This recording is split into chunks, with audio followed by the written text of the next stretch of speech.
Very good evening. Really thank you, Karan and Tej, for having us over here. And this is an honor speaking with such fine ladies on this panel. Well, to start with, about my business is very much a women-oriented business, and from my business partner to my franchisee partners are all women entrepreneurs. So my business absolutely promotes women coming into and encourages a lot of women to work. So I have around 400 team members working with me who are women, and I'm glad to have this business so that I'm able to encourage a lot of people. Excellent. Wonderful. Good evening, everybody over here. Thank you, Karan, for giving me this honor. As you know, I'm a designer. Started my career about 20 years back.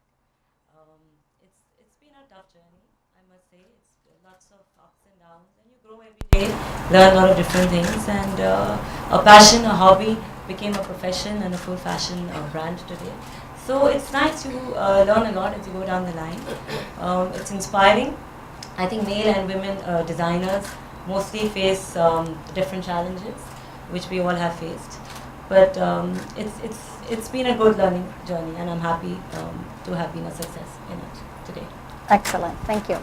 Now, Nisha, what steps, what do we need to do to get more women in business? Yeah, exactly. So I was waiting to answer your question. I think Indian corporates have now made it mandatory to have directors on their board, female directors. I think it's an important move, but it should have come much earlier.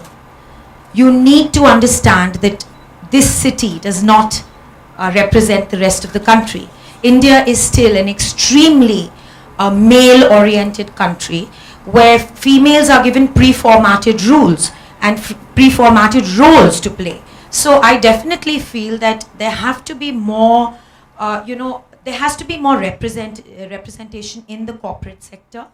I also feel that parents at a grassroots level need to encourage girls to follow their dreams with as much passion as men are allowed to.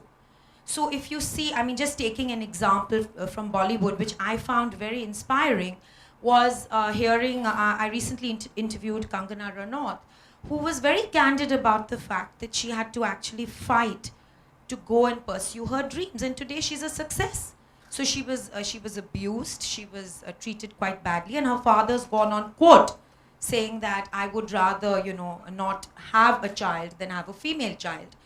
I also have a very inspiring, something that inspires me a lot is the NGO Gulabi Gang, which was started by a village woman, Sampat Pal, who was abused by her in-laws. And rather than being an uneducated woman, in her own words, she was frightened, she was marginalized in the village. And when she started this NGO to speak out, she was stood apart and wasn't included in the village. She was marginalized, but she stood up to what she believed was correct. She gave a voice to a lot of women in Uttar Pradesh.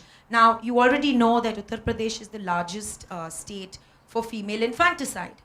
So that is the state that actually needs something like Gulabi Gang. No doubt there have been politics, Sampat Pal has been ousted, but that's nothing to do with us. My point here is, you asked me, what should we be doing? So it's not only city people who have to go out there, form NGOs and have a voice. I feel even women NGOs, women who are marginalized in villages can create NGOs, can have a voice. There's a lot of media people. There's this very interesting little quip which you see on Instagram. It's a woman, using the street as a toilet, but she's got a mobile phone. So that's where villages are going. There's a lot of exposure, and that exposure, I think, there are game changers happening, but they're very slow. And I think we need people like us need to partner with village women and make a difference there. Perfect. Because it's city people who are game changers. Now, you brought up a good point about pre-formatted rules and roles for women. Rashma, is that your experience as well? And what steps would you take to get more women in business? And you mentioned differences as well amongst cities here in India. That's really interesting because in my current job portfolio, which is House of Milk, I get to straddle two different worlds. One which is the traditional world, where I deal with artisans and things like fast career or timelines or quality control, it's almost Greek to them.